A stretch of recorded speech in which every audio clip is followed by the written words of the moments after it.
for me, for this World Cup, as much as teams are able to avoid penalties, they are putting themselves in better positions. Penalty can go either ways. And it's kind of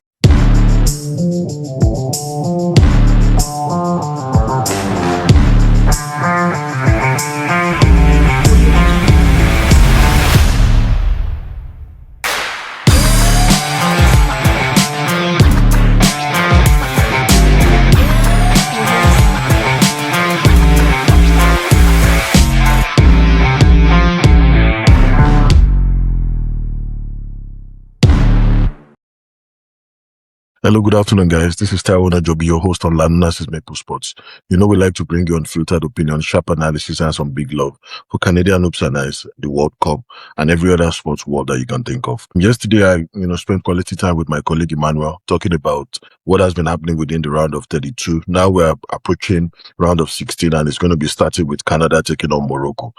But we've not been able to do so much justice because we've not gone through each of the matches that were done, that were executed within the round of 32. And yesterday, while I was discussing with Emmanuel, I talked about the fact that we had some magic that happened within that sport. A couple of teams were going from never winning in the knockout stages to winning, for the first time in the knockout stages, like Norway. For 40 years, Mexico has not done that, and a couple of other teams as well.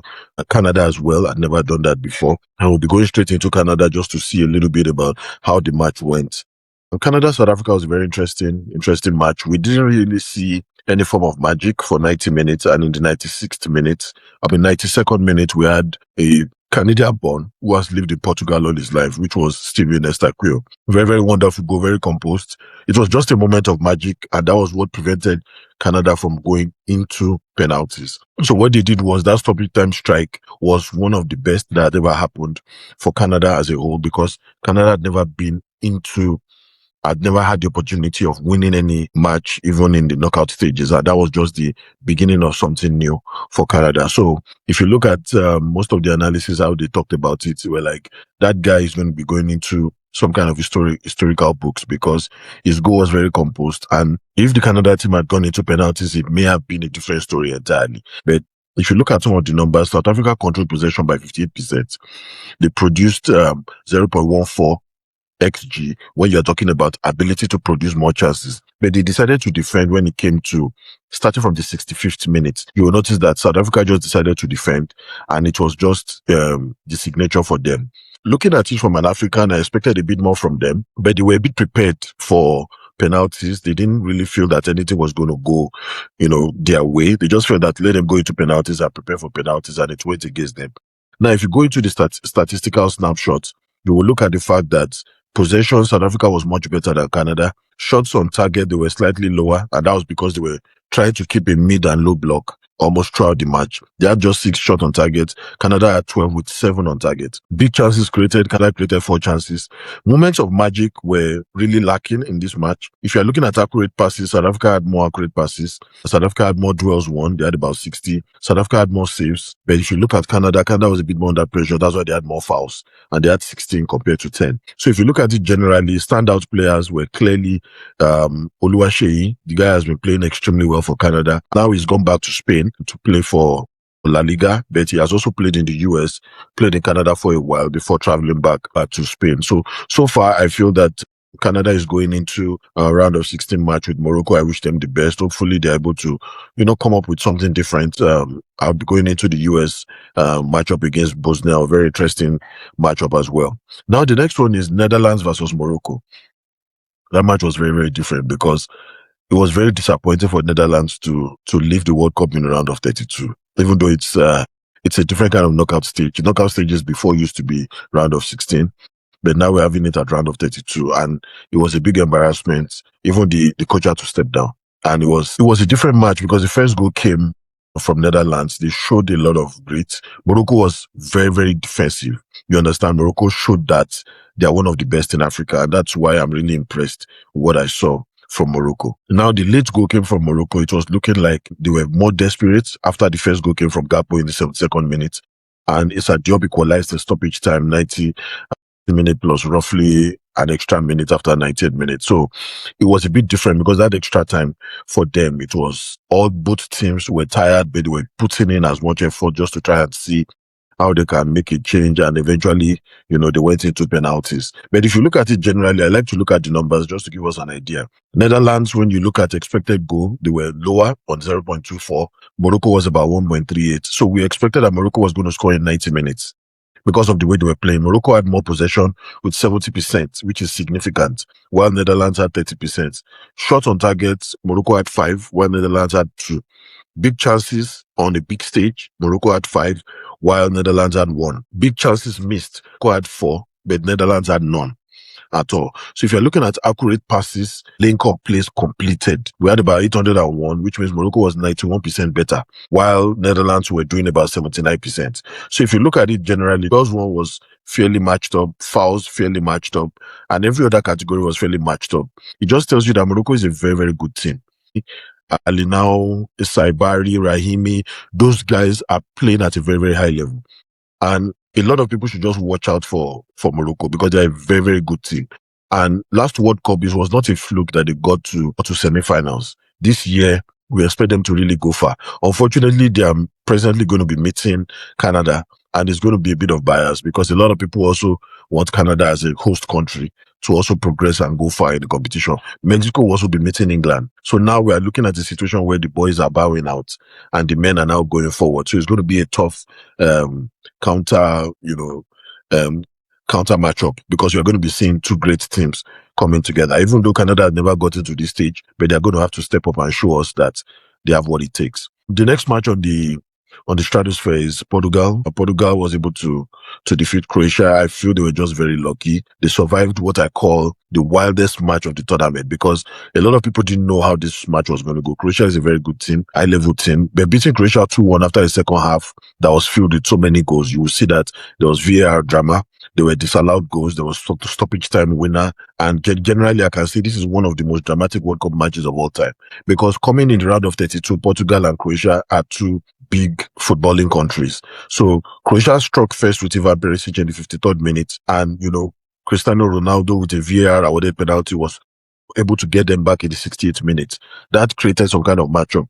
But if you look at this match, there were times in which momentum went to Croatia, and there were also times in which momentum went to Portugal, and that was basically because of the water break that they were having. It created momentum changes. But when Portugal had it going, it was easy for them to come up with the equalizer.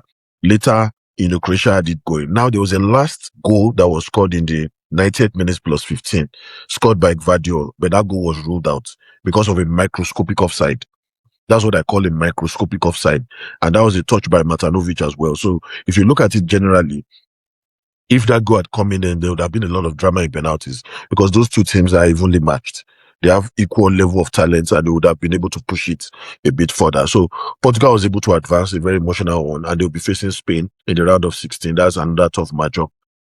In my own opinion, I feel Spain is improving each stage. Every match they play, they are really improving, but they still don't look like a team that's close to France. If Portugal gets out of this next matchup, they will face France. And France by far is the best team in this tournament. From what happened to Argentina yesterday, it looks like France, presently as we speak now, is the only team that has had some kind of invisibility performance. They are the only ones that have a potent forward that can cause problems for any team. So I don't really see an Argentina being able to beat this France. I know they met in the finals of last World Cup, but this France team is too much with Olise playing at that level. They will just beat anybody. So looking at the key, I like to look at the numbers for the key matchups. Croatia, Portugal evenly matched up. Expected goals were Croatia on 2.20, while Portugal on 2.20 and Croatia on 1.34. So from the way they played, there was a probability that Portugal was supposed to come up with at least 2 goals. And based on the percentage, we were doing about 2.20, while Croatia was doing about 1.34. Possession, Portugal was slightly better on 60%, while Croatia was 40%. Shots generally, Portugal produced more shots, 15 with 3 on target, while Croatia was a bit more clinical. They produced 8 shots with 6 on target. Now, if you look at big chances, evenly matched up, big chances missed, evenly matched up, accurate passes made and link-up plays, Portugal was much better with about 533, doing about 91%, compared to Croatia doing 312 on 84%.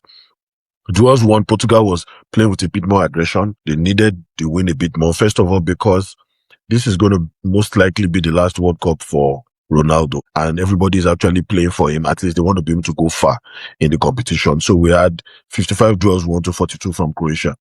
Now Croatia had more fouls towards the starting from 58th minute to the end of the match. Croatia was able to accumulate more fouls, more yellow cards were coming within that period because they were desperate and they needed to, close it up and not allow it to get to penalty. So Cristiano Ronaldo, it's going to be a big strategy on how they use him against Spain. And they have to find a way, because taking him out in the 81st minute also gave chance for them to be able to re-strategize and come in a bit more direct on how the second goal came about. And Martinez was given most of the accolades, all the respect, all the flowers were given to Martinez, because Martinez was able to find a way to bring out Ronaldo at the right time and make sure that they're able to go ahead and get the extra goal done. Because for me, for this World Cup, as much as teams are able to avoid penalties, they are putting themselves in better positions. Penalty can go either ways. And it's kind of, penalties does not validate your performance during the match. It's whoever team is lucky and able to step up during penalties can win. Sometimes you may have good penalty takers and they may not just have a good day. So for you to be able to get good validation for good performance during major matches, you have to make sure that you get it done in regular time or extra time and don't let it get into penalties. Whatever strength you have, muzzle it out and get it done. Spain had a very quiet win against Austria. It was Mikel Oyarzabal's time. He scored 2 wonderful goals, and Pedro Porro was able to add another goal in the 66th minute. And for me, this is one of the quiet matches with very high turnout. We had over 80,000 people coming to watch this match physically on the field. So it means that Spain has a lot of people, really supporting them in this World Cup, and that was a good one.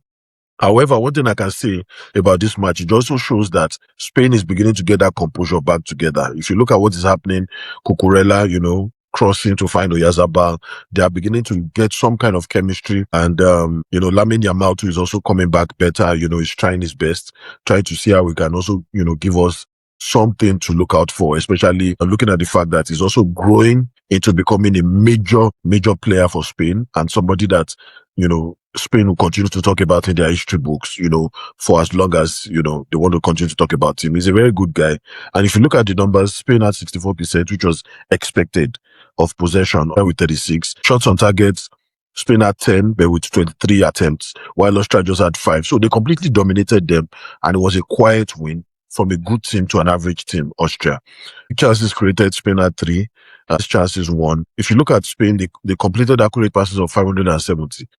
That's a very high one, doing about 91%, compared to Austria doing 285, which was 82%. Duels won, Spain had 53, while Austria had 30. So if you see generally, there were more fouls coming from Austria because they were desperate. They needed to own most of the possession, but Spain was able to completely make it, to work out well in their favor. Yeah, shout out to Spain, and they'll be meeting Portugal.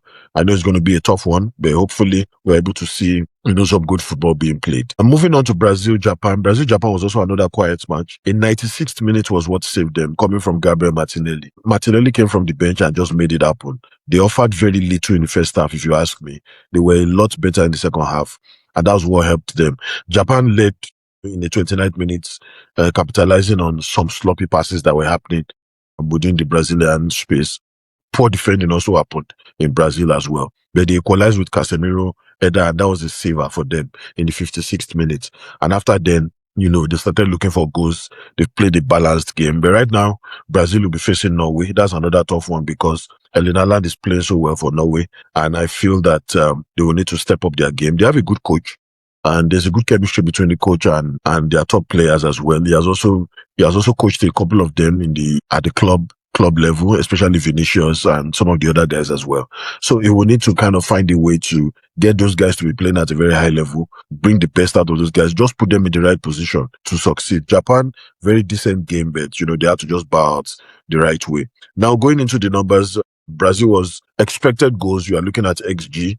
They are doing about 2.07 based on my analysis to Japan doing 0.33. But Japan was still able to score first, which was beyond the expected goals. Possession, Brazil had 69%, Japan had 31%, and that was where Brazil was able to create more chances, even though a late goal eventually came. Shots on target, Brazil had 7 with 18 shots created. And also, if you're looking at the link-up plays, Brazil had much better link-up plays and big chances compared to Japan. Shout out to them as they, go on in the competition. Hopefully they're able to get it done against a very decent Norway side. and they're able to get away with the win. Shout out to them. Belgium, which is the next match as well. For me, I feel that the comeback was unprecedented. Nobody ever felt that they're going to come back after a 2-0 lead that came from Senegal. Senegal was not decent enough to be able to keep that 2-0 very healthy. It was very emotional for a lot of Africans watching around the world. What I would just say is Belgium has produced one of the greatest comebacks of the 2026 World Cup so far. 0 down, they came back to win 3-2 after extra time. They did not even allow it get to penalties. They came back and they won 3-2. If you look at it, Belgium has pulled off a couple of things, but nothing like this. This was just different, extremely different. So for me, I would like to say that it's a very, very good opportunity for them to go ahead and, just get it done. They are going into the next phase. They'll be facing a much more clinical team, so they cannot allow 2 goals go early. And, they will now be waiting or allowing, it to get to the last minute before they now come back. So they need to be able to do it a bit more differently. But right now, Belgium has advanced to face the US. In the round of 16, it's going to be a tough one. The US team looks much more composed. And, looking at the numbers, we can see clearly that Belgium had three goals, Senegal 2, but they were expected to probably score less goals because Senegal had already gone 2-0 up. But they had 52% possession, while Senegal had 48%. Shots on target fairly balanced, 18-5, 18-5. So if you look at it, it was a fairly balanced game, and we expected Senegal to be able to do more. If you are looking at accurate passes and link-up play, fairly balanced between both teams. Fouls, Belgium even committed more fouls because they were more desperate to come back. But at the end of the day, I feel so bad for Senegal. They did everything they could, but they just couldn't win. USA Bosnia was also, decided. It was very, very clear that USA was going to win this match. Bosnia was fairly average, but the issue that happened was the red card that came to Balogun is going to really affect them in the next stage. And because USA really depends on Balogun, Balogun also scored in this match in the 45th minute. And he also had a red card, which was a big problem for them. He has been finishing calmly for them. There's also another guy from Yoruba descent who is leading the USA team, similar to the guy that is also leading the Canadian team. So now we're having a lot of foreign-born guys, foreign country guys doing so well for North American teams, I think, apart from Mexico. So far, hopefully they're able to go ahead, and perform well without Balogun, because this red card should have been avoided. And if you look at some of the statistical snapshots, expected goal was 0.89 for USA, Bosnia 0.25, 52% more possession on Bosnia compared to the US. The US have been more clinical in this World Cup because they had 2 shots on goal, you understand, and they scored the 2 of them. And that was just the difference. And Bosnia had 10 shots, 3 on goal, but they couldn't just score it. So if you look at big chances generally, USA has the crowd behind them. Folarin Balogun playing at a very high level, but he won't be able to play because of the red card. So they need other guys like Tillman, Freeman, and Freeze to be able to stand up and step up for them. So this is where we come to the end of our analysis. I'm going right in to go and watch the Canada-Morocco match. Hopefully, the better team wins. I have interest in both teams. Morocco is an African team. Canada is also my team as well. So may the better team win. All the best and enjoy the rest of the day. Thank you.